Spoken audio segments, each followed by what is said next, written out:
तो आइए अब देखते हैं धान में हमारी कौन कौन सी बीमारी दी गई हैं, डिजीज़ दी गई हैं जो हमें पढ़नी है।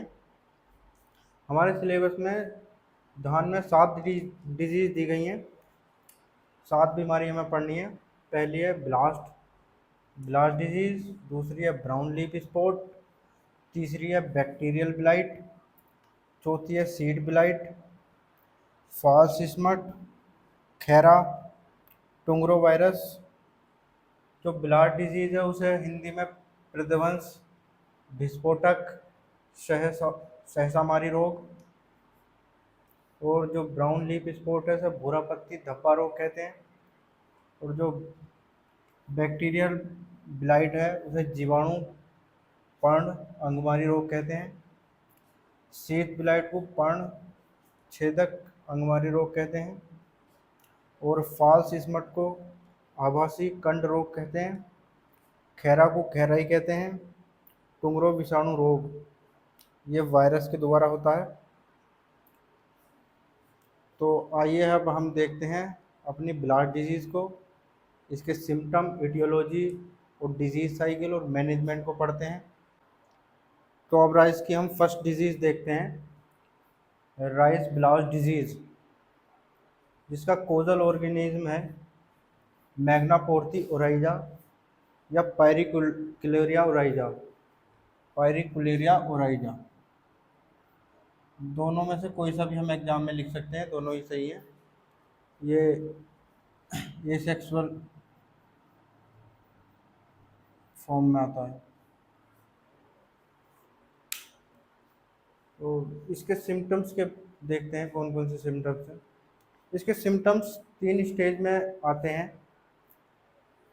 लीफ ब्लास्ट, लीव्स में सिम्टम्स आते हैं। नोडल ब्लास्ट, इसके नोड में सिम्टम्स आते हैं। और नेक ब्लास्ट। तो पहले देखते हैं लीफ ब्लास्ट डिजीज़। इसके जो स्पॉट हैं वो डायमंड शेप्ड,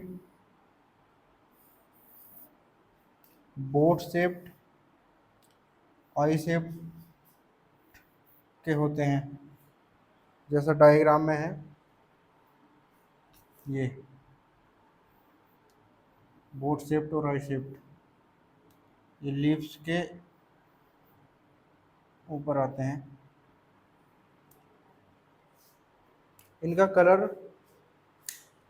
सेंटर में वाइट ग्रे होता है और ऊपरी पोर्शन में रेडिश ब्राउन।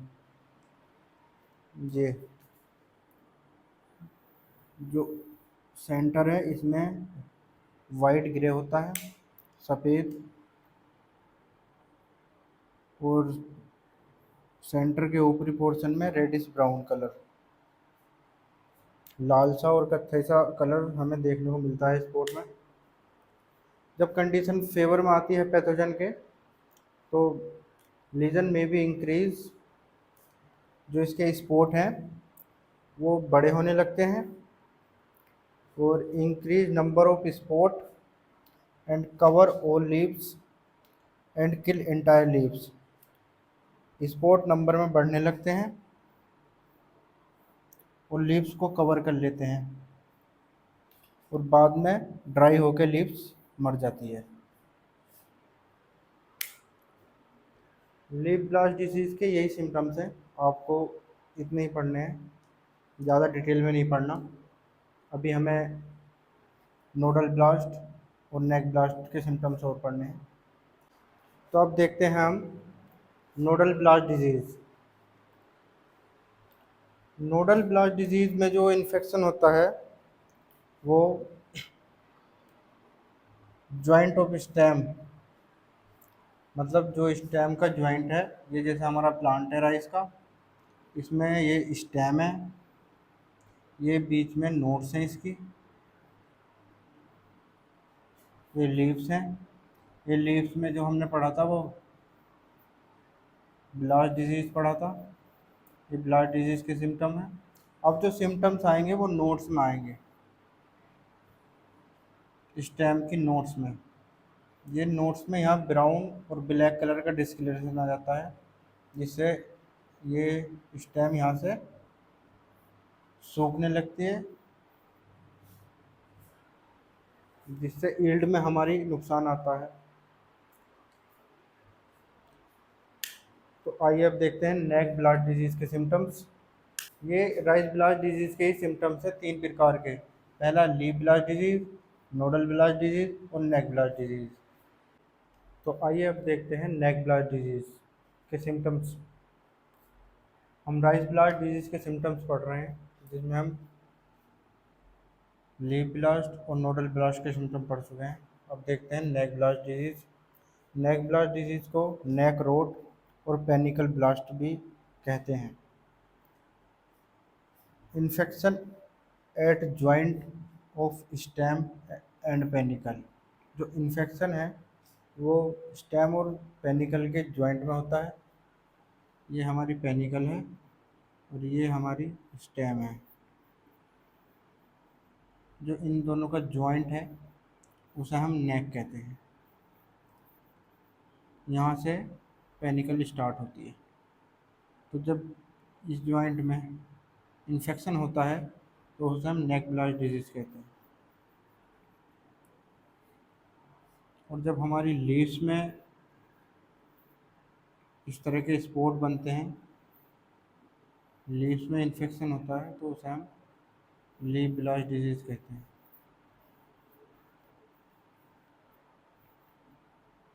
और जब स्टेम के नोड्स में, ये जो नोड्स हैं, इनमें इन्फेक्शन होता है तो इसे हम नोडल ब्लास्ट डिजीज़ कहते हैं।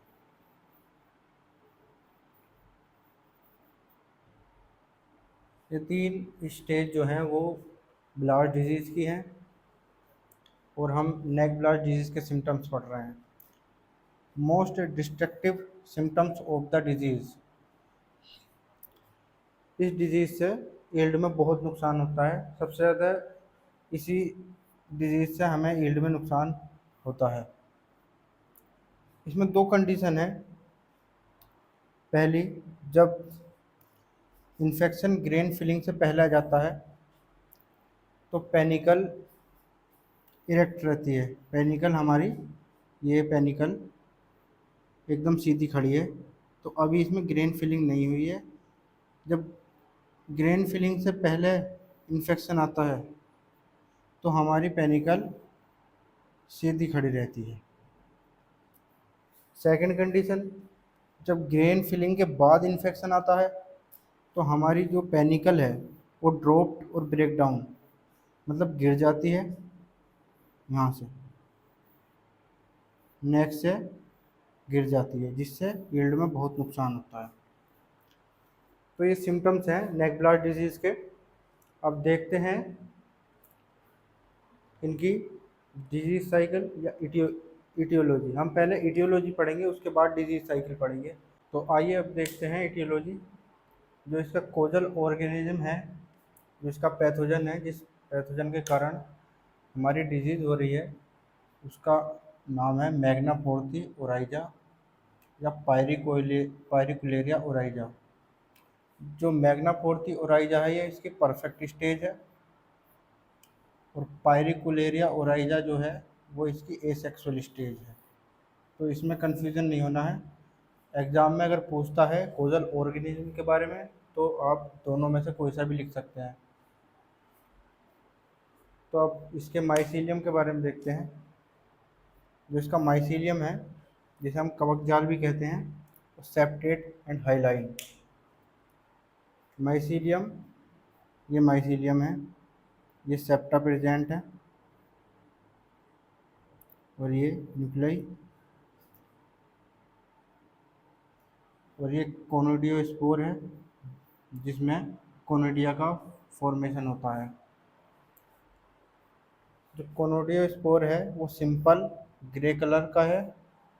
ये एक कोनोडियोस्पोर है जिसमें हमारे कोनोडिया बनते हैं। कोनेडिया, ये पेयर शेप्ड होते हैं, मतलब नाशपाती टाइप। 3 सेल प्रेजेंट होते हैं, 2 सेप्टा प्रेजेंट होते हैं। ये कोनेडिया है जो नाशपाती टाइप है, पेयर शेप्ड। जिसमें 2 सेप्टा प्रेजेंट हैं, ये 2 सेप्टा हैं, और 3 हमारे इसमें सेल प्रेजेंट हैं। एक सेल ये है, 2, 3 सेल हमारे इसमें प्रेजेंट है। जो इसकी सेक्सुअल फ्लोटिंग बॉडी है वो पेरिथीसिया, जो पेयर शेप्ड है, इसकी सेक्सुअल फ्लोटिंग बॉडी पेरिथीसिया है, ये पेरिथीसिया है।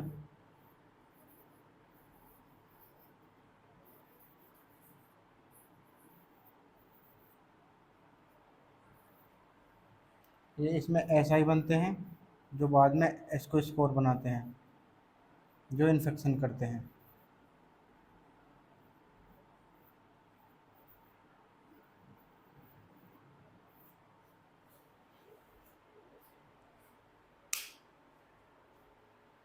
तो अब देखते हैं डिजीज साइकिल के बारे में। जो पैथोजन है वो हमारी फसल में किस तरह पहुंच रहा है और किस तरह इन्फेक्शन कर रहा है, उसके बारे में हम इसमें देखेंगे। जो पैथोजन है वो सरवाइव करता है सीड में, सोइल में और वीड होस्ट में एज अ कोनिडिया और माइसीलियम। कोनिडिया की फॉर्म में और माइसीलियम की फॉर्म में हमारे सीड और सोइल और वीड में वो सरवाइव करता है। और जब ये माइसीलियम और कोनिडिया प्लांट के कांटेक्ट में आते हैं तो ये इन्फेक्शन करते हैं स्टोमेटा के द्वारा, जो लीफ में होता है उसके द्वारा ये प्लांट में एंटर करते हैं। उसके बाद इनमें रिप्रोडक्शन होता है जिससे जर्मिनेशन करते हैं और बाद में जर्मिनेशन के सिम्टम पैदा करते हैं जो हमारी फसल में हमें दिखाई देते हैं। उसके बाद इसमें कोनिडिया का प्रोडक्शन होता है, कोनिडिया बनते हैं, और ये कोनिडिया इरिगेशन, वाटर और विंड के द्वारा दूसरी फसल में इन्फेक्शन करते हैं जिसे हम सेकेंडरी साइकिल कहते हैं। जब ये कोनिडिया हवा के द्वारा और इरिगेशन के द्वारा ये दूसरी फसल में जाकर इन्फेक्शन करते हैं तो उसे हम सेकेंडरी साइकिल कहते हैं। और ये कोनिडिया बाद में वीड और कोलेटरल होस्ट में सर्वाइव करते हैं और ये दोबारा डोरमेंसी कंडीशन में पहुंच जाते हैं। फिर से इनकी साइकिल स्टार्ट होती है, फिर से प्लांट के कांटेक्ट में आते हैं और इन्फेक्शन करते हैं। तो डिजीज साइकिल में हमें ये पढ़ना है। तो आइए अब देखते हैं मैनेजमेंट।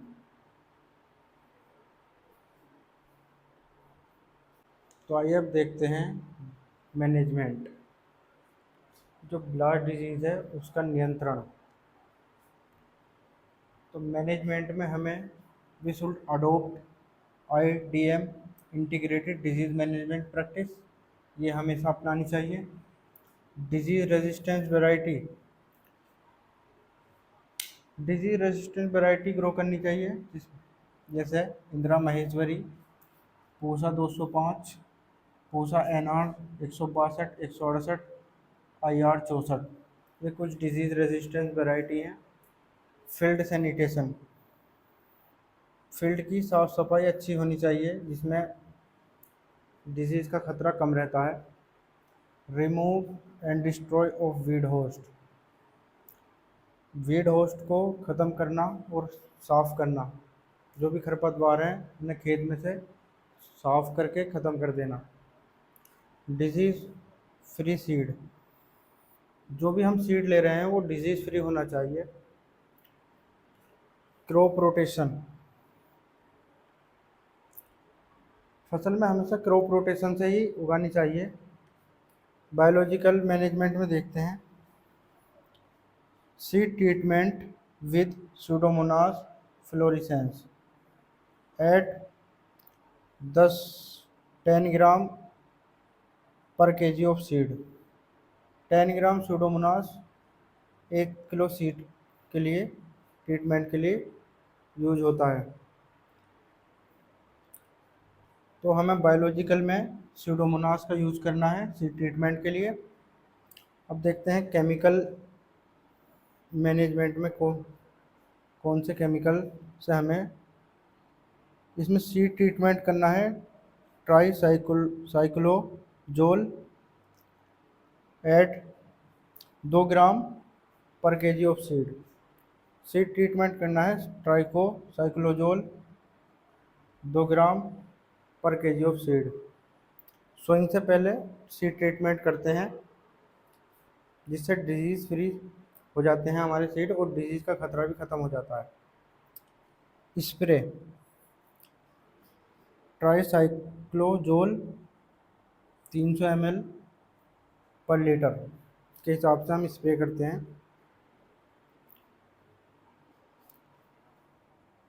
हिनोसान 1.5 ml पर लीटर, इसका भी हम स्प्रे करते हैं। 1.5 ml हिनोसान पर लीटर, 1 लीटर में 1.5 ml हिनोसान का स्प्रे करते हैं।